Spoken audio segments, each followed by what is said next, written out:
When the parsha opens up, Yaakov has a dreamtime encounter with some angels. The Torah says that he goes to sleep. V'yachalom v'nei sulam mutzav artza v'rosho magia hashamayma v'nei malachim Elohim olim v'yordim bo. He goes to sleep and he sees these angels going up and down a ladder. Now we have to keep in mind that for Yaakov, this is the first recorded experience with the divine that he has had in his entire life. He hasn't had extended conversations with God. He doesn't even have a father who claims to have had them in Yitzchak, or just like Yitzchak had with Abraham. So for Yaakov, this is his first big moment. You would expect that it would be accompanied with singing, with happiness, with joy, with, a kumsitz or something. Instead, we see that Yaakov, yes, he does have a matzeva, he anoints it, but ultimately, his reaction is captured with the following words, Vayidor Yaakov neder. Yaakov makes a neder. He makes a vow. If you take care of me, I'll take care of you. When I get back here, Hashem, I'm going to build something. It's pretty amazing. Where's the excitement? Where's the joy? Where's the singing? How is this Yaakov's actual reaction? Many people see that the vision of a yeshiva is as a teva, an ark, which protects you from the outside world. The problem with arks, with tevot, is that they don't really work. What happens when the person has to actually leave the teva? What happens to Noach when he leaves the teva? Disaster usually ensues. You have to encounter the world at some point. Can't stay in a teva.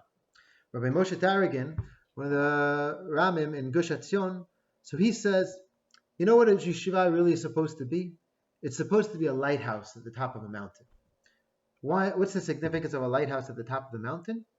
From a lighthouse, you have a good vantage point. You can see everything in front of you. You can see the whole world. And you can make plans. You can see all the roads in front of you, all the obstacles, everything that might happen. But you're removed from it. You're not emotionally invested yet.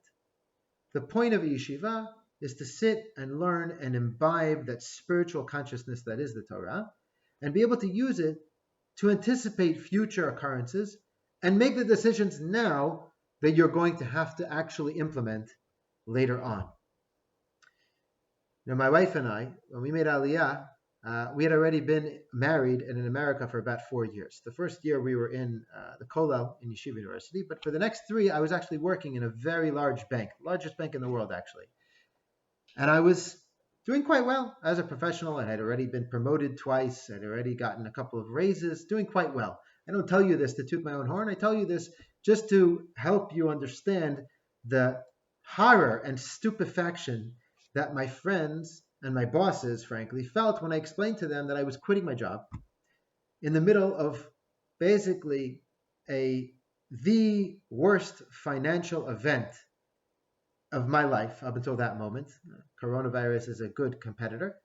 But in the middle of 2008, 2009, when everything was going down, I decided, you know what? Now is the time for me to leave a nice cushy job. But the reason we did it was because this was the plan. When we got married, we said we're going to spend a few years in America working, and then we're going to go and finish the smicha program. We're going to go to the Kollel in Eretz Yisrael. And that's what we did. I wouldn't have had the ability to do that. We wouldn't have had the ability to do that if we hadn't made that plan initially when we got married. The problem is none of us are in yeshiva anymore.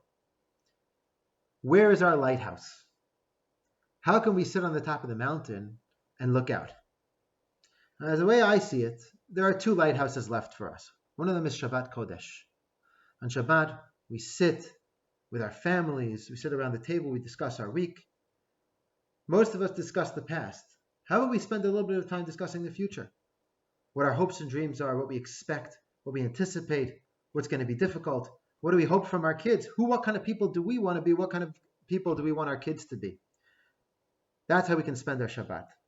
But the other is those moments in life when you feel a closeness to Hashem. Those are the moments when you can take that feeling and do like Yaakov. Make a neder.